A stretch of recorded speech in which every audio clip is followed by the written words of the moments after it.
2016 chess ബോർഡിനെ ആസ്പദമാക്കി പുറത്തിറങ്ങിയ വസീർ എന്ന് പറയുന്ന ത്രില്ലർ കാറ്റഗറിയിൽ പെടുന്ന ബോളിവുഡ് സിനിമയാണ് നമ്മൾ ഇന്ന് കാണാൻ പോകുന്നത്. കഥാനായകന്റെ മകൾ ഭീകരാക്രമണത്തിൽ കൊല്ലപ്പെടുന്നതിന് പിന്നാലെ മാനസികമായി തകരുന്ന അയാളുടെ ജീവിതത്തിലേക്ക് രണ്ട് കാലുകളും ഇല്ലാത്ത ചെസ്സിന്റെ കോച്ചായ ഒരു മനുഷ്യൻ അതിഥിയായി എത്തുന്നു. തുടർന്ന് അവർ തമ്മിൽ ചെസ് കളി രൂപേണ സൗഹൃദത്തിലാകുന്നു. എന്നാൽ അറിഞ്ഞോ അറിയാതെയോ അത് വെറും ഒരു സൗഹൃദത്തിന്റെ തുടക്കമായിരുന്നില്ല. ബാക്കി എന്തൊക്കെയാ സംഭവിച്ചതെന്ന് നമ്മൾക്ക് കണ്ടറിയാം.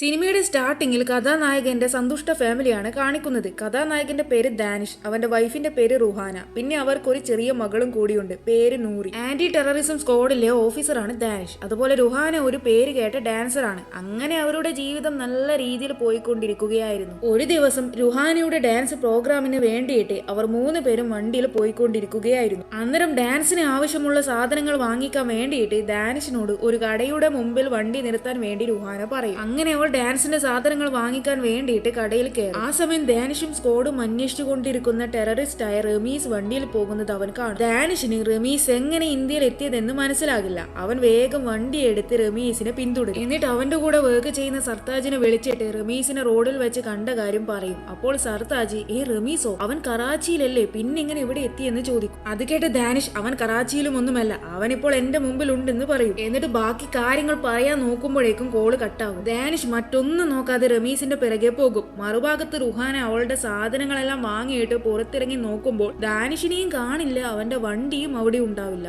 എവിടെ പോയി എന്ന് മനസ്സിലാവാതെ റുഹാന ദാനിഷിനെ കോൾ ചെയ്ത് നോക്കും. എന്നാൽ കോൾ കണക്ട് ആവില്ല. മറുഭാഗത്ത് ദാനിഷ് തന്നെ പിന്തുടരുന്നുണ്ടെന്ന് മനസ്സിലാക്കിയത് കൊണ്ട് തന്നെ റമീസ് ദാനിഷിന് നേരെ വെടിവെക്കും. അന്നേരം കൺട്രോൾ തെറ്റിയ ദാനിഷിന്റെ വണ്ടി നേരെ കൊണ്ടുപോയി റോഡിന്റെ ഒരു ഭാഗത്തിടിക്കും. എന്നാൽ അതൊക്കെ കാണുന്ന നൂറി പേടിച്ചു പോകും. ദാനിഷും റമീസും തമ്മിൽ വെടി ഉതിർത്തുകൊണ്ടിരിക്കുന്നുണ്ടാകും. ദാനിഷ് വെടി ഏൽക്കാതിരിക്കാൻ വേണ്ടിയിട്ട് നൂറിയോട് താഴെ കിടക്കെന്ന് പറഞ്ഞുകൊണ്ട് റമീസിന്റെ ടീമിന് നേരെ വെടിവെക്കും. പക്ഷെ വെടി അവർക്ക് കൊള്ളില്ല. അതേസമയം നൂറിൻ പപ്പ സീറ്റ് ബെൽറ്റ് അഴിക്കാൻ പറ്റുന്നില്ല, എന്നെ ഒന്ന് സഹായിക്കെന്ന് പറയും. അന്നേരം സീറ്റ് ബെൽറ്റ് അഴിക്കാൻ സഹായിക്കുന്ന സമയത്ത് റമീസ് ദാനിഷിന് നേരെ വെടിവെക്കും. എന്നാൽ അത് നേരെ ദാനിഷിന്റെ പുറത്തായിരിക്കും കൊള്ളുക. ദേഷ്യം വന്ന ദാനിഷ് തോക്കെടുത്ത് റമീസിന് നേരെ കുറെ വെടിവെക്കും. ആ സമയം അവന്റെ ഗാങ്ങും ദാനിഷിന് നേരെ തിരിച്ചു വെടിവെക്കും. ബട്ട് ദാനിഷിന്റെ വെടി കൊണ്ട് കുറെ പേര് മരിക്കും. അപ്പോഴേക്കും റമീസും അവന്റെ ഗാങ്ങും വണ്ടി എടുത്ത് അവിടുന്ന് രക്ഷപ്പെടും. അവർ പോയതിനു ശേഷം ദാനിഷ് നൂറിയെ നോക്കുമ്പോൾ അവൾ വെടി കൊണ്ടിട്ടുണ്ടാകും. അത് കണ്ട ദാനിഷിന് ഒരു നിമിഷം എല്ലാം നിശ്ചലമായതുപോലെ തോന്നും. അവൻ നൂറിയെയും കൂട്ടിയിട്ട് ഹോസ്പിറ്റലിലേക്ക് പോകും. എന്നാൽ അതുകൊണ്ട് യാതൊരു പ്രയോജനവും ഉണ്ടാകില്ല. കാരണം അപ്പോഴേക്കും നൂറി മരിച്ചിട്ടുണ്ടാകും. റുഹാൻ ഈ കാര്യങ്ങളൊക്കെ അറിഞ്ഞ്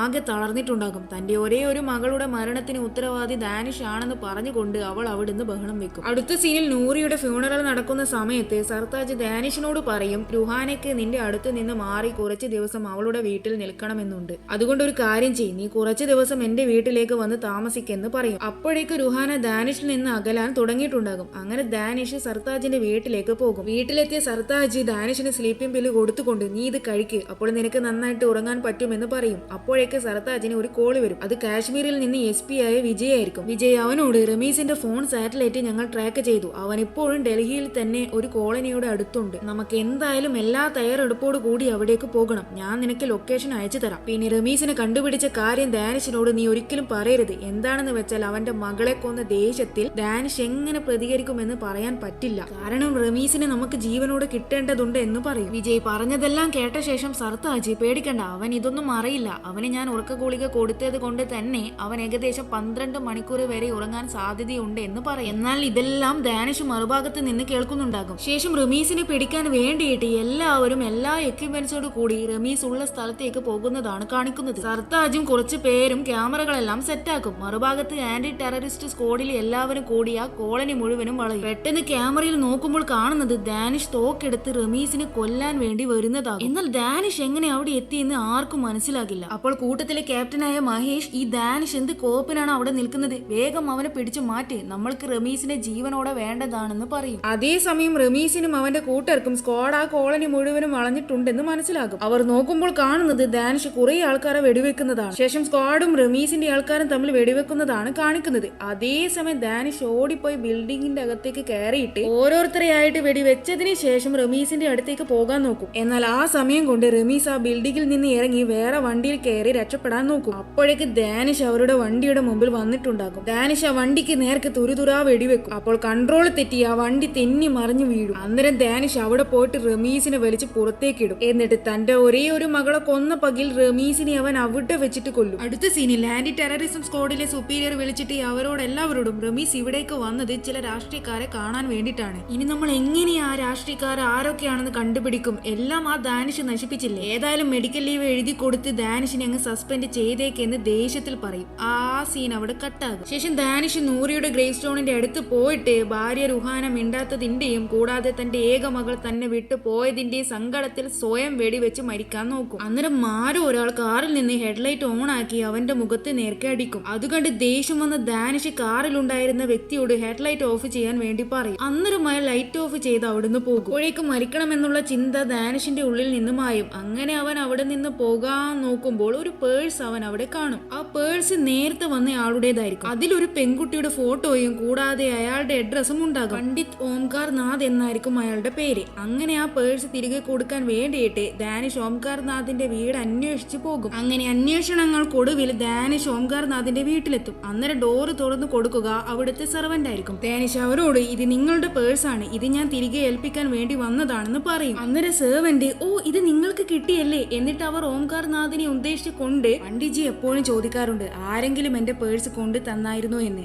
അവിടെ നിൽക്കാതെ അകത്തേക്ക് കയറി വരൂ എന്ന് പറയും. ഈ ഓംകാർ നാഥിനെ എല്ലാവരും പണ്ഡിറ്റ്ജി എന്നാണ് വിളിക്കാറ്. അങ്ങനെ ദാനിഷ് അകത്തേക്ക് കയറും. പണ്ഡിറ്റ്ജി വീട്ടിൽ തന്നെ ഒരു ചെസ് സ്കൂൾ നടത്തുകയാണ്. അതുകൊണ്ട് തന്നെ അവിടെ ചെസ് പഠിക്കാൻ വേണ്ടിയിട്ട് കുറെ കുട്ടികളും വരുന്നുണ്ടാകും. കൂടാതെ പണ്ഡിറ്റ്ജിക്ക് 2 കാലുകളുമില്ല. ഒരു ആക്സിഡന്റിന് ശേഷം സംഭവിച്ചതാണ് ഇതൊക്കെ. ഇപ്പോൾ പണ്ഡിറ്റ്ജി ചെസ്സിലെ ഓരോ കരുക്കളെയും ഉപയോഗിച്ച് കുട്ടികളെ കൊണ്ട് നാടകം പ്രാക്ടീസ് ചെയ്യിപ്പിക്കുകയാണ്. ദാനിഷെ കണ്ട പണ്ഡിറ്റ്ജി ആ പേഴ്സിൽ ഉണ്ടായിരുന്ന പെൺകുട്ടിയുടെ ഫോട്ടോ കാണിച്ചുകൊണ്ട് പേഴ്സ് തിരികെ ഇവിടെ എത്തിച്ചതിന് ഒരുപാട് നന്ദി. സത്യം പറഞ്ഞ പേഴ്സ് അല്ല, എന്റെ മകൾ നീനയാണ് നിങ്ങൾ എനിക്ക് തിരിച്ചു തന്നത്. ഈ നാടകം വരെ ഞങ്ങൾ അവളുടെ ഓർമ്മയ്ക്ക് വേണ്ടി ചെയ്യുന്നതാണ്. കഴിഞ്ഞ കൊല്ലം പടിക്കെട്ടിൽ നിന്ന് വീണിട്ട് അവൾ മരിച്ചു പോയി. നിന്റെ മകൾ നൂറി മരിച്ച കാര്യം ഞാൻ ഇപ്പോഴാണ് അറിഞ്ഞത്. അങ്ങനെ ഇന്നലെ രാത്രി ഞാൻ അവളുടെ ഗ്രേവ് സ്റ്റോണിന്റെ അടുത്ത് വരുന്ന സമയമായിരുന്നു ഞാൻ നിന്നെ അവിടെ വെച്ച് കണ്ടത്. പിന്നെ നിന്റെ മാനസിക ശാരീരിക നില മനസ്സിലാക്കിയത് കൊണ്ടാണ് ബുദ്ധിമുട്ടിക്കേണ്ട എന്ന് കരുതി അവിടെ നിന്ന് ഞാൻ പോയതെന്ന് പറയും. അതുകിടെ ദാനിഷ് നിങ്ങൾക്ക് എന്റെ മകൾ നൂറിയെ അറിയാമോ എന്ന് പണ്ഡിറ്റ്ജിയോട് ചോദിക്കും. അന്നേരം നൂറി അവളുടെ അമ്മ റുഹാനിയുടെ കൂടെ ചെസ് പഠിക്കാൻ വേണ്ടി ഇവിടെ വരാറുണ്ടായിരുന്നു. മാത്രമല്ല അവൾ നന്നായിട്ട് ചെസ് കളിക്കാറുണ്ടായിരുന്നു എന്ന് പണ്ഡിറ്റ്ജി മറുപടി കൊടുക്കും. നൂറിയെ കുറിച്ച് പറയുന്നത് കേട്ടപ്പോൾ ദാനിഷിന് വല്ലാതെ സങ്കടം തോന്നും. ദാനിഷ് എങ്കിൽ ശരി ഞാൻ പൊക്കോട്ടെ എന്ന് പറഞ്ഞിട്ട് അവിടെ നിന്ന് ഇറങ്ങാൻ തുടങ്ങുമ്പോഴേക്കും പണ്ഡിറ്റ്ജി ഇടയ്ക്കൊക്കെ ഇങ്ങോട്ടേക്ക് വാ,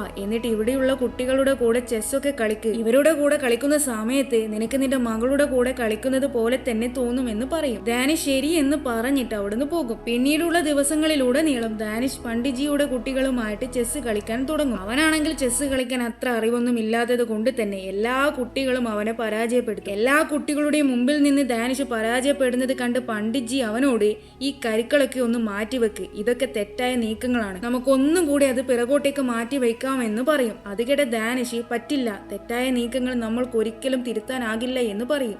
ഇതാണ് ചെസ്സും ജീവിതവും തമ്മിലുള്ള വ്യത്യാസം. ജീവിതത്തിൽ രണ്ടാമതൊരു അവസരം നമ്മൾക്ക് കിട്ടില്ല, എന്നാൽ ചെസ്സിൽ അതിനുള്ള അവസരമുണ്ട്. ശേഷം ദാനിഷ് ഓരോ ദിവസവും അവിടെ വന്ന് പണ്ഡിറ്റ്ജിയുടെ കൂടെ ചെസ് കളിക്കാൻ പഠിക്കും. അങ്ങനെ അവൻ പണ്ഡിറ്റ്ജിയുമായിട്ട് നല്ല കൂട്ടാകും. ഒരു ദിവസം പണ്ഡിറ്റ്ജി സംസാരിക്കുന്നതിനിടയിൽ ദാനിഷിനോട് നിന്റെ മകളുടെ മരണത്തിന് കാരണമായ റമീസിനെ കൊന്നപ്പോൾ നിനക്കെന്താ തോന്നിയത്? നല്ല ആശ്വാസം കിട്ടിയിട്ടുണ്ടാകില്ലേ? ആ ചെറ്റയെ കൊല്ലുമ്പോഴും എനിക്ക് അതേ ആശ്വാസമായിരിക്കും കിട്ടുക എന്ന് പറയും. അതുകേട്ട് ദാനിഷ് നിങ്ങൾ ഇത് ആരുടെ കാര്യമാണ് പറയുന്നതെന്ന് ചോദിക്കും. യാസാദ് ഖുറേഷി, അതായത് ഇവിടുത്തെ ക്ഷേമ വകുപ്പ് മന്ത്രി. അവന്റെ മകളെ ചെസ് പഠിപ്പിക്കാൻ വേണ്ടി എന്റെ മകൾ നീന അവന്റെ വീട്ടിൽ പോകാറുണ്ടായിരുന്നു. അവിടുത്തെ കോണിപ്പടിയിൽ നിന്ന് വീണിട്ടാണ് എന്റെ മകൾ മരിച്ചതെന്നാണ് അവൻ പറഞ്ഞത്. എന്നാൽ എനിക്ക് ഉറപ്പുണ്ട് അതൊരു ആക്സിഡന്റ് അല്ല, പകരം കരുതി കൂട്ടി ചെയ്തതാണെന്ന്. അവൻ തന്നെയാണ് എന്റെ മകളെ കൊന്നതെന്ന് പണ്ഡിറ്റ്ജി പറയും. ഈ ഖുറേഷി പണ്ട് കാശ്മീരിൽ ഒരു നെയ്ത്തുകാരനായി ജോലി ചെയ്തതായിരുന്നു. 8 വർഷം മുമ്പ് റമീസും അവന്റെ കൂടെയുള്ള തീവ്രവാദികളും എല്ലാം കൂടി അവിടെ ആക്രമിച്ച് ഖുറേഷിയുടെ ആ ഗ്രാമം മൊത്തം നശിപ്പിച്ചിട്ടുണ്ടായിരുന്നു. എന്നാൽ തക്ക സമയത്ത് ആർമിയും സംഘവും വന്നതുകൊണ്ട് തന്നെ ഈ ഖുറേഷിയെയും അവന്റെ മകളെയും രക്ഷപ്പെടുത്താൻ സാധിച്ചു. എല്ലാം നഷ്ടപ്പെട്ട ഖുറേഷി പിന്നീട് അങ്ങോട്ട് ആൾക്കാരുമായി നന്നായി സംസാരിച്ച്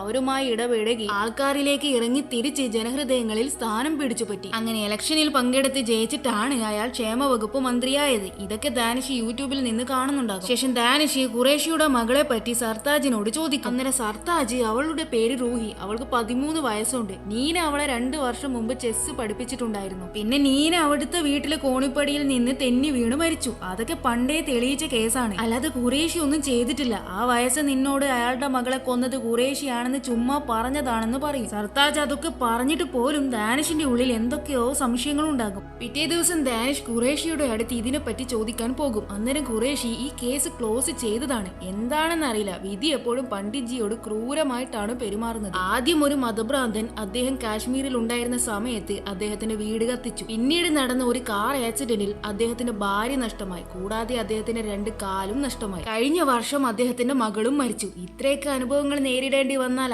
ആർക്കാലും മാനസിക നില തെറ്റും. അതുകൊണ്ട് നീ പണ്ഡിറ്റ്ജി പറഞ്ഞതൊന്നും കാര്യമാക്കണ്ട എന്ന് പറഞ്ഞ് ഖുറേഷി അവിടുന്ന് പോകും. ദാനിഷിന് അപ്പോഴും അതൊന്നും വിശ്വാസം ഉണ്ടാകില്ല. അന്ന് രാത്രി ദാനിഷ് പണ്ഡിറ്റ്ജിയുടെ വീട്ടിൽ ചെസ് കളിക്കാൻ വേണ്ടിയിട്ട് പോകും. എന്നിട്ട് അവന്റെ ഭാര്യ രുഹാനെ അവനെ അവഗണിക്കുന്നതും അവനോട് മിണ്ടാത്തതും ഒക്കെ പറയും. ആ സീൻ അവിടെ കട്ടാകും. അതിനുശേഷം അന്ന് രാത്രി പണ്ഡിറ്റ്ജി രുഹാനിയെ കാണാൻ വേണ്ടിയിട്ട് അവളുടെ വീട്ടിലേക്ക് പോകും. എന്നിട്ട് അവളോട്, എന്റെ മകൾ നീന എഴുതിയ ചെസ്സുമായി ബന്ധപ്പെട്ട ഒരു നാടകം ഞങ്ങൾ സംഘടിപ്പിക്കുന്നുണ്ട്. നിന്റെ മകൾ നൂറി അതിൽ കാലാളിന്റെ വേഷം ചെയ്യുന്നതായിരുന്നു. ആ നാടകത്തിൽ ഞങ്ങൾ ഡാൻസ് കൂടി ഉൾപ്പെടുത്തിയിട്ടുണ്ട്. അതുകൊണ്ട് നീ കുട്ടികൾക്ക് ഡാൻസ് പഠിപ്പിച്ച് കൊടുക്കാനായി വരണം. നൂറിക്കും അത് വലിയ സന്തോഷമാകുമെന്ന് പറയും. അത് കേട്ട രുഹാന എനിക്ക് താല്പര്യമില്ല എന്ന് പറയും. കാരണം ഇപ്പോഴും രുഹാന നൂറി വിട്ടു പോയതിന്റെ ആഘാതത്തിൽ നിന്ന് കരകയറിയിട്ടുണ്ടാകില്ല. ആ സമയം രൂഹിയുടെ അവസ്ഥ കണ്ട് അവളുടെ അമ്മ വല്ലാതെ വിഷമിക്കും. രുഹാനയുടെ അമ്മ കരയുന്നത് കണ്ടിട്ട് രുഹാനയോട് ഇവിടെ വേറൊരു അമ്മയ്ക്കും അവരുടെ മകളെ നഷ്ടപ്പെട്ടിട്ടാണുള്ളതെന്ന് പണ്ഡിറ്റ്ജി രുഹാനിയെയും അവളുടെ അമ്മയെയും ഉദ്ദേശിച്ചുകൊണ്ട് പറയും. എനിക്കും എന്റെ മകളെ നഷ്ടപ്പെട്ടതാണ്, അതുപോലെ നിനക്കും നിന്റെ മകളെ നഷ്ടപ്പെട്ടതാണ്. ഒരു നഷ്ടപ്പെടലിന്റെ വേദന എത്രത്തോളമാണെന്ന് നിനക്കും എനിക്കും അറിയാം. എന്നാൽ നീ ഒരിക്കലും നിന്റെ വേദനകൾ നിന്റെ അമ്മയിൽ അടിച്ചേൽപ്പിക്കരുത്. ഇങ്ങനെ ചെയ്യുന്നതിലൂടെ അവരുടെ മകളെയാണ് നീ ഇല്ലാതാക്കുന്നതെന്നും കൂടി പറഞ്ഞിട്ട് പണ്ഡിറ്റ്ജി അവിടുന്ന് പോകും. പണ്ഡിറ്റ്ജി പറഞ്ഞ വാക്കുകൾ കേട്ട രുഹാനയ്ക്ക് മനമാറ്റം സംഭവിക്കും. അവൾ പണ്ഡിറ്റ്ജിയുടെ അടുത്തേക്ക് പോകാൻ വേണ്ടി തീരുമാനമെടുക്കും. പിറ്റേ ദിവസം ദാനിഷ് ഖുറേഷിയുടെ മകളായ രൂഹിയെ കാണാൻ സ്കൂളിൽ പോകും. എന്നിട്ട് അവളോട് നീനയെ പറ്റി ചോദിക്കും. ചോദ്യങ്ങൾ കേട്ട രൂഹി വല്ലാതെ പേടിക്കും. രൂഹിയുടെ പെരുമാറ്റം കണ്ട് ദാനിഷിന് എന്തൊക്കെയോ കാര്യങ്ങൾ മനസ്സിലാകും. അതേസമയം അവളുടെ വീട്ടിലെ സെർവന്റ് അവളെ സ്കൂളിൽ നിന്ന് കൊണ്ടുപോകാൻ വേണ്ടി വന്നിട്ടുണ്ടാകും. അവർ അവളെയും കൂട്ടിയിട്ട് അവിടുന്ന് പോകും. ശേഷം ദാനിഷ് പണ്ഡിറ്റ്ജിയും അദ്ദേഹത്തിന്റെ കുട്ടികളും നാടകം പ്രാക്ടീസ് ചെയ്യുന്ന സ്ഥലത്തേക്ക് പോകും.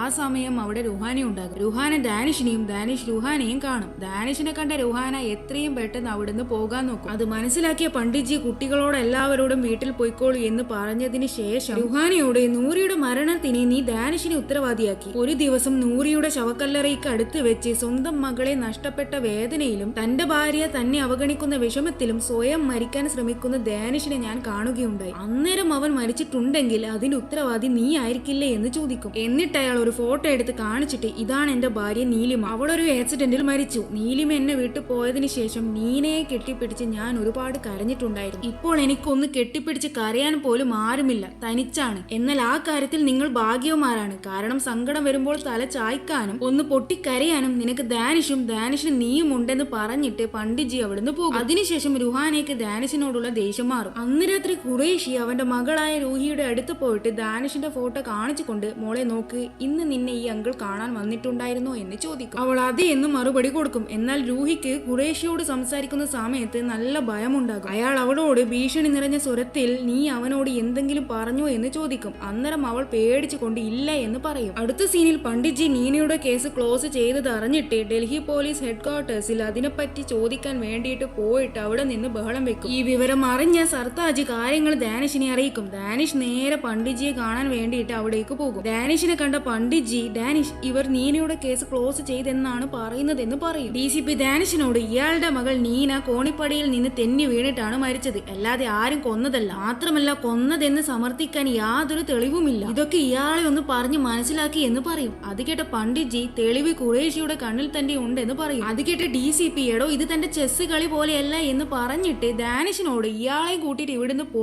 ഇല്ലെങ്കിൽ എനിക്ക് ഇയാളെ അറസ്റ്റ് ചെയ്യേണ്ടി വരുമെന്ന് പറയും. അങ്ങനെ ദാനിഷ് അദ്ദേഹത്തെയും കൂട്ടിയിട്ട് അവിടുന്ന് പോകും. അടുത്ത സീനിൽ പണ്ഡിറ്റ്ജി ഖുറേഷിയോട് സംസാരിക്കാൻ വേണ്ടിയിട്ട് അയാളുടെ വാഹനം കടന്നു പോകുന്ന റോഡിന്റെ നടുവിലായി നിൽക്കും. ഇതവിടെ നിൽക്കുന്ന പോലീസുകാരുടെ ശ്രദ്ധയിൽപ്പെടും. അവർ പണ്ഡിറ്റ്ജിയെ പിടിച്ച് റോഡിന്റെ സൈഡിലേക്ക് മാറ്റും. ആ സമയം ഖുറേഷിയുടെ വാഹനം അതുവഴി കടന്നു പോകും. അപ്പോൾ പണ്ഡിറ്റ്ജി അയാളുടെ കയ്യിലുണ്ടായിരുന്ന ഷൂ എടുത്തിട്ട് ഖുറേഷിയുടെ വാഹനത്തിന് നേർക്കേറി. അത് നേരെ വാഹനത്തിന്റെ സാരനിൽ തട്ടി അത് പൊട്ടും. ആ സീൻ അവിടെ കട്ടാകും. അന്ന് രാത്രി ഡാനിഷിനെ പണ്ഡിറ്റ്ജി ആരോ വീട്ടിൽ വന്ന് ആക്രമിച്ചു എന്ന് പറഞ്ഞിട്ട് പണ്ഡിറ്റ്ജിയുടെ സെർവന്റിന്റെ കോള് വരും. അത് കേട്ട ഡാനിഷ് സർത്താജിനെയും കൂട്ടിയിട്ട് അവിടേക്ക് പോകും. ദേഹമാസകലം ചോരയിൽ കുളിച്ച് കിടക്കുന്ന പണ്ഡിറ്റ്ജിയെ ആയിരിക്കും ഡാനിഷ് കാണുന്നത്. സെർവന്റ് ഒരു ജനൽ ചൂണ്ടി കാണിച്ചുകൊണ്ട് ആ വഴിയിലൂടെയാണ് അക്രമി കടന്നു കളഞ്ഞതെന്ന് പറയും. അത് കേട്ട സർത്താജി അക്രമിയെ പിടിക്കാൻ വേണ്ടിയിട്ട് അയാൾ പോയ വഴി പോകും. അപ്പോൾ പണ്ഡിറ്റ്ജി, വസീർ എന്നായിരുന്നു അവന്റെ പേര്, ഞാൻ ഉറങ്ങുകയായിരുന്നു. പെട്ടെന്ന് എന്തോ ശബ്ദം കേട്ട് ഞാൻ പുറത്തേക്ക് വരുമ്പോൾ കാണുന്നത് എന്റെ ചെസ് ബോർഡൊക്കെ ആരോ കത്തിച്ച് കളഞ്ഞതാണ്. ആ സമയം എന്റെ പുറകിലുണ്ടായിരുന്നു അവൻ,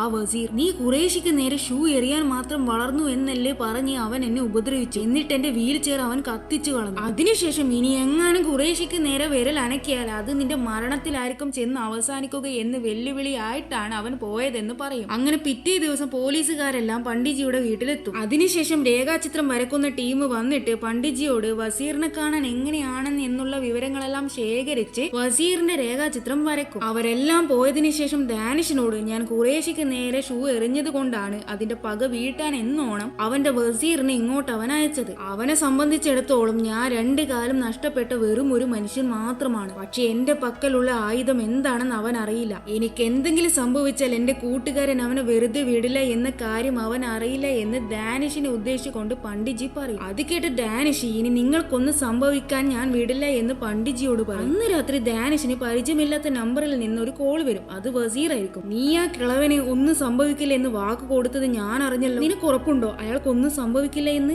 നീ എന്തായാലും നിന്റെ മെയിൽ തുറന്ന് നോക്കെന്ന് അവൻ പറയും. ഡാനിഷ് മെയിൽ തുറന്ന് നോക്കുമ്പോൾ അതിൽ ടൈം ബോംബ് എങ്ങനെ ഉണ്ടാക്കാം എന്നുള്ള കാര്യമായിരിക്കും ഉണ്ടാവുക. എന്നിട്ട് വസീർ അവനോട്, ഇതുപോലെ ഒന്ന് ഞാനും ഉണ്ടാക്കുന്നുണ്ട് നിന്റെ പണ്ഡിറ്റ്ജിക്ക് വേണ്ടിയിട്ടെന്ന് പറഞ്ഞ് കോൾ കട്ട് ചെയ്യും. അതിനുശേഷം വസീറിനെ പിടിക്കാൻ വേണ്ടിയിട്ട് ഖുറേഷിയുടെ ഫോൺ കോൾ എല്ലാം സർത്താജും ഡാനിഷും ഹാക്ക് ചെയ്യും. ആ കൂട്ടത്തിൽ ഖുറേഷിയോട് ഒരാൾ ഫോണിൽ വിളിച്ചിട്ട് നാളെ കാശ്മീരിലേക്ക് പോകാൻ വേണ്ടിയിട്ട് ടിക്കറ്റ് ബുക്ക് ചെയ്തിട്ടുണ്ടെന്നും അതുപോലെ വസീർ ഖുറേഷിയോട് ഒരു സ്ഥലം പറഞ്ഞിട്ട് അവിടെ വെച്ച് വെള്ളിയാഴ്ച 8 മണിക്ക് കാണാമെന്നും പറഞ്ഞിട്ടുള്ളതുമായ കോൾ റെക്കോർഡ് കേൾക്കും. അപ്പോഴായിരിക്കും ഇന്നാണ് വെള്ളിയാഴ്ച, ഇന്ന് മീറ്റ് ചെയ്യുന്ന കാര്യമാണ് ഖുറേഷിയോട് വസീർ പറഞ്ഞതെന്ന് അവർക്ക് ഓർമ്മ. അങ്ങനെ അവർ വസീർ ഖുറേഷിയോട് പറഞ്ഞ സ്ഥലത്തേക്ക് പോകും. അന്നേരം ഒരു കറുത്ത ജാക്കറ്റ് ഇട്ട ഒരാൾ അതിലൂടെ പോകുന്നത് അവർ കാണും. അവർ വേഗം അയാളുടെ നേർക്ക് തോക്ക് ചൂണ്ടിക്കൊണ്ട്, നിന്റെ പേര് പറ എന്ന് പറയും. അപ്പോൾ തുഷാർ എന്ന് അവൻ പറയും. ആ സമയം വസീർ ഡാനിഷിനെ വിളിച്ചിട്ട്, എന്റെ കോൾ കേട്ട് നീ ഇവിടം വരെ എത്തിയോ എന്ന് ചോദിക്കും. അത് കേട്ട് ഡാനിഷ്, ഞാൻ നിന്നെ എന്തായാലും കൊല്ലുമെന്ന് വസീറിനോട് പറയും. അത് കേട്ട് അവൻ, നീ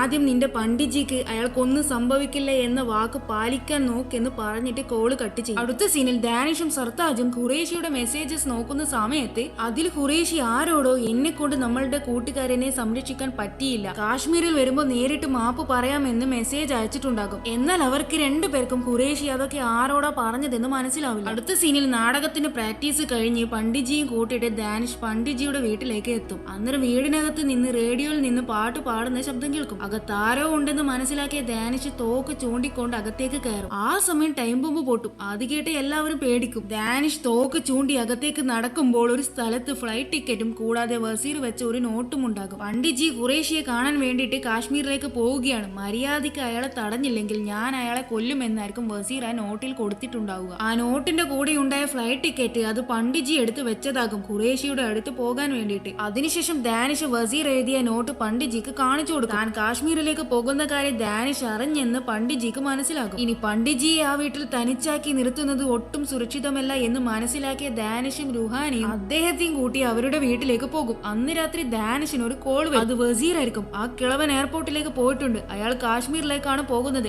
അയാളുടെ കാര്യം ഇനി ഞാൻ നോക്കിക്കോളാം എന്ന് പണ്ഡിറ്ജിയെ ഉദ്ദേശിച്ചുകൊണ്ട് അവൻ പറയും. അപ്പോഴായിരിക്കും പണ്ഡിറ്റ്ജി അവരുടെ വീട്ടിലില്ല എന്ന സത്യം ഡാനിഷ് തിരിച്ചറിയുക. ഡാനിഷ് വണ്ടി എടുത്ത് നേരെ പണ്ഡിറ്റ്ജിയുടെ പിറകെ പോകും. അതേസമയം അവൻ പണ്ഡിറ്റ്ജിയെ വിളിക്കാൻ ട്രൈ ചെയ്യുന്നുണ്ടാകും. എന്നാൽ കോൾ പണ്ഡിറ്റ്ജി എടുക്കില്ല. അപ്പോൾ ഡാനിഷ് സർതാജിനെ വിളിച്ചിട്ട് എയർപോർട്ടിലേക്ക് പോകുന്ന എല്ലാ ചെക്ക് പോസ്റ്റുകളും അലേർട്ട് കൊടുക്കും. യാതൊരു കാരണവശാലും പണ്ഡിറ്റ്ജി കാശ്മീരിലേക്ക് എത്തരുതെന്ന് പറയും. അതേസമയം റോഡ് മുഴുവനും ബ്ലോക്ക് ആയിരിക്കും. ഇങ്ങനെ പോയാൽ പണ്ഡിറ്റ്ജിയുടെ അടുത്ത് എത്താൻ പറ്റില്ല എന്ന് മനസ്സിലാക്കിയ ഡാനിഷ് വണ്ടിയിൽ നിന്ന് ഇറങ്ങി അടുത്തുണ്ടായിരുന്ന ഒരാളുടെ നേർക്ക് തോക്ക് ചൂണ്ടിയിട്ട് അയാളുടെ ബൈക്ക് എടുത്തിട്ട് അവിടുന്ന് പോകും. അപ്പോഴേക്ക് സർതാജ് പണ്ഡിറ്റ്ജിയുടെ വാനിന്റെ ലൊക്കേഷൻ ഇന്ത്യ ഗേറ്റിന്റെ അടുത്തായിട്ടാണ് കാണുന്നതെന്ന് ഡാനിഷിനെ അറിയിക്കും. അതേസമയം ഡാനിഷിന്റെ ബൈക്ക് ഒരു കാറിന്റെ ഡോറിനിടിച്ച് അവൻ തെറിച്ചു വീഴും. പക്ഷെ അവനൊന്നും പറ്റില്ല. അങ്ങനെ ഡാനിഷ് അവിടെ നിന്ന് എഴുന്നേറ്റ് ഇന്ത്യ ഗേറ്റിന്റെ അടുത്തേക്ക് ഓടി അവസാനം അവൻ പണ്ഡിറ്റ്ജിയുടെ അടുത്തെത്തും. അപ്പോൾ ഡാനിഷിന് ഗെയിം ഓവർ എന്ന് പറഞ്ഞിട്ട് വസീറിന്റെ കോള് വരും. അത് കേട്ട് പേടിച്ച് ഡാനിഷ് നോക്കുമ്പോൾ ഉണ്ടാകും പണ്ഡിറ്റ്ജിയുടെ വാനിൽ വസീർ ബോംബ് വെച്ചിട്ട് പെട്ടെന്ന് അത് പൊട്ടിത്തെറിക്കും.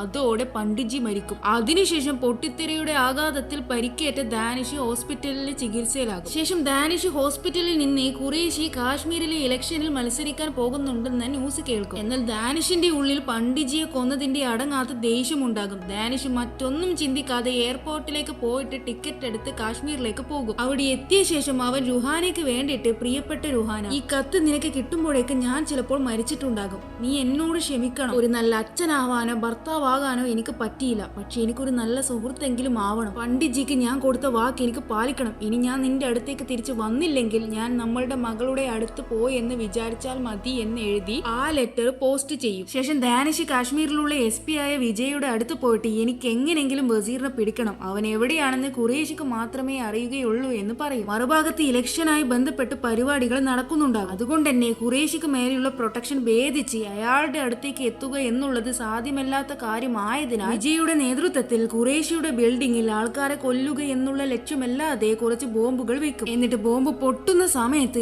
ആരും കാണാതെ ദാനിഷിനെ അകത്തേക്ക് കയറി ഖുറേഷിയുടെ അടുത്തേക്ക് എത്തുക എന്നതായിരുന്നു പ്ലാൻ. അങ്ങനെ എല്ലാ കാര്യങ്ങളും പ്ലാൻ ചെയ്തതുപോലെ തന്നെ നടക്കും. ബോംബ് പൊട്ടിയപ്പോൾ ആൾക്കാരെല്ലാം പരിഭ്രാന്തരായി അങ്ങോട്ടും ഇങ്ങോട്ടും ഓടും. ആ തക്കത്തിന് ദാനിഷ് ഖുറേഷിയെ പിന്തുടരും. അതേസമയം വിജയ് ക്യാമറയിലൂടെ ഖുറേഷിയെ നോക്കിയിട്ട് അയാൾ റൂമിലേക്കാണ് പോകുന്നതെന്ന് ദാനിഷിനോട് പറഞ്ഞു കൊടുക്കും. അത് പ്രകാരം ദാനിഷ് അങ്ങോട്ടേക്ക് പോകും. എന്നാൽ ആ സമയം ഖുറേഷിയുടെ റൂമിന് പുറത്തായിട്ട് അവന്റെ ആൾക്കാർ പ്രൊട്ടക്ഷന് വേണ്ടി നിൽക്കുന്നുണ്ട്. അവരെല്ലാം അടിച്ചിട്ടതിന് ശേഷം ഖുറേഷിയുടെ റൂമിൽ കയറിയിട്ട് ദാനിഷ് അയാളെ ഇടിച്ച് അവശ നിലയിലാക്കും. എന്നിട്ട് വസീർ എവിടെ, അവനെ വിളിക്കെന്ന് പറയും. അന്നേരം ഖുറേഷി, നീ ഇതെന്താ ഈ പറയുന്നത്, എനിക്കൊരു വസീറിനെയും അറിയില്ല എന്ന് പറഞ്ഞിട്ട് ദാനിഷിനെ തിരിച്ച് തള്ളാൻ നോക്കും. അന്നേരം ദാനിഷ് ദേഷ്യം വന്ന് വസീർ എവിടെ എന്ന് പറഞ്ഞിട്ട് ഖുറേഷിയെ പൊതിരെ തല്ലിയിട്ട് അവന്റെ കാലിന് വെടിവെക്കും. ആ സമയത്ത് ഒരു കുട്ടി നിലവിളിച്ച് കരയും. അത് വേറെ ആരുമായിരിക്കില്ല, രൂഹി ആയിരിക്കും. ഖുറേഷി അവളോട് അച്ഛന്റെ അടുത്തേക്ക് വാ മോളെ എന്ന് പറയും. അത് കേട്ട രൂഹി ദാനിഷിനോട്, ഇയാൾ എന്റെ അച്ഛനൊന്നുമല്ല. ഞങ്ങൾ കാശ്മീരിൽ ഉണ്ടായിരുന്ന സമയത്ത് കുറെ തീവ്രവാദികൾ ചേർന്ന് ഞങ്ങളെയും ഞങ്ങളുടെ ഗ്രാമത്തെയും ആക്രമിച്ചിട്ടുണ്ടായിരുന്നല്ലോ. ആ കൂട്ടത്തിൽ ഉണ്ടായിരുന്ന ആളാണ് ഇയാൾ. നെയ്ത്തുകാരായ ഞങ്ങളെ രക്ഷിക്കാൻ സൈന്യം വരുന്നുണ്ടെന്ന് മനസ്സിലാക്കിയ തീവ്രവാദികൾ വെടിവെപ്പിനിടയിൽ ഓടി രക്ഷപ്പെട്ടു. എന്നാൽ ആ സമയം ഇയാൾക്ക് രക്ഷപ്പെടാൻ പറ്റിയില്ല, അവിടെ പെട്ടുപോയി. ശേഷം ഇയാൾ എന്റെ അച്ഛനെയും അമ്മയും കൊന്നിട്ട് സൈന്യത്തിന്റെ മുമ്പിൽ ഞാൻ ഇയാളുടെ മകളാണെന്ന് കാണിച്ച് തെറ്റിദ്ധരിപ്പിച്ചു. ഞങ്ങൾക്കെല്ലാം നഷ്ടപ്പെട്ടു എന്ന് പറഞ്ഞു കരഞ്ഞു. അത് കണ്ട സൈന്യം നെയ്ത്തുകാരാണെന്ന് വിചാരിച്ച് ഞങ്ങളെ രക്ഷിച്ചു. ഈ കാര്യങ്ങളെല്ലാം നീനയ്ക്ക് അറിയാമെന്നുള്ളത് ഖുറേഷിക്ക് മനസ്സിലായി. അങ്ങനെയാണ് നീനയെ അയാൾ സ്റ്റെപ്പിന് താഴെയിട്ട് കൊന്നത്. ശേഷം രൂഹി തുടർന്ന് പറയും, ഇയാളുടെ കൂട്ടത്തിലെ ആൾക്കാർ ഇപ്പോഴും ഇയാളെ കാണാൻ വരാറുണ്ട്. അന്നേരമായിരിക്കും ദാനിഷിന് റമീസ് ഡൽഹിയിൽ വന്നത് ഖുറേഷിയെ കാണാൻ വേണ്ടിയിട്ടാണെന്ന് മനസ്സിലാക്കുക. ഇതെല്ലാം മനസ്സിലാക്കിയ ദാനിഷ് ഖുറേഷിയെ വെടിവെച്ചു കൊല്ലും. അപ്പോഴേക്കും രൂഹി വഴി ഖുറേഷി ഒരു തീവ്രവാദിയാണെന്നുള്ള കാര്യം എല്ലാവരും അറിയും. ആ സീൻ അവിടെ കട്ടാകും. അടുത്ത സീനിൽ പണ്ഡിറ്റ്ജി ആസൂത്രണം ചെയ്തിരുന്ന നാടകം നടക്കുന്നതായിരിക്കും കാണിക്കുക. ആ നാടകത്തിൽ ചെസ് എന്ന് പറയുന്ന ഒരു രാജ്യമുണ്ടായിരുന്നു. ആ ചെസ്സിൽ ചെറിയൊരു കാലാൾ ജീവിച്ചിരിപ്പുണ്ടായിരുന്നു. ബാക്കിയുള്ള എല്ലാവരും ആ കാലാളിനെ നന്നായി സ്നേഹിച്ചിരുന്നു. ഒരു ദിവസം ദുഷ്ടനായ രാജാവ് അവനെ കരയിച്ചു. നിറകണ്ണുകളോടെ അവൻ ദുഷ്ടനായ രാജാവിനെ ഞാൻ എങ്ങനെ കൊല്ലും, അതിന് എനിക്കൊരു വഴി കാണിച്ചു താ എന്ന് ദൈവത്തോട് കൈകൂപ്പി കരഞ്ഞുകൊണ്ട് പറഞ്ഞു. അപ്പോൾ ദൈവം, ചെസ്സിന്റെ മർമ്മം തന്നെ നീയാണ്, അതുകൊണ്ട് ശരിയായ രീതിയിൽ നീ നീങ്ങുകയാണെങ്കിൽ നിനക്ക് രാജാവിന്റെ അടുത്ത് എത്താമെന്ന് പറയും. അങ്ങനെ കാലാൾ മനസ്സിൽ ഒരു പദ്ധതി ഉണ്ടാക്കി. അതായത് ശാന്തനായ തേരുമായിട്ട് ചങ്ങാത്തം കൂടുക എന്നത്. കാലാളിന് എന്തെങ്കിലും സംഭവിച്ചാൽ ഈ തേരിന്റെ സ്വഭാവം മാറും. തന്റെ മുമ്പിൽ വെച്ച് കാലാളിനെ കൊല്ലുമ്പോൾ തേര് പ്രതികാരദാഹിയായി മാറും. തേരിനെ പ്രകോപിതനാക്കാൻ വേണ്ടി കാലാൾ അതിന്റെ അവസാന മടവും പയറ്റി. അതായത് കാലാൾ സ്വയം ജീവനൊടുക്കി അതിന്റെ വിധി എഴുതി. ആ കാരണത്താൽ തേര് ദുഷ്ടനായ രാജാവിനെ കൊന്നുകളഞ്ഞു. അപ്പൊ അങ്ങനെ ആ നാടകം കാണുന്ന സമയം ദാനിഷിനെ താൻ തേരും പണ്ഡിറ്റ്ജി കാലാളും ഖുറേഷി രാജാവും അതുപോലെ വസീർ എന്ന വ്യക്തി വ്യാജമാണെന്നും അങ്ങനെ ഒരാൾ ഇല്ല എന്നും മനസ്സിലാക്കും. അങ്ങനെ എല്ലാം മനസ്സിലാക്കിയ ദാനിഷ് പണ്ഡിറ്റ്ജിയുടെ വീട്ടിലുണ്ടായിരുന്ന സെർവന്റിന്റെ അടുത്ത് പോയിട്ട് അവരോട്,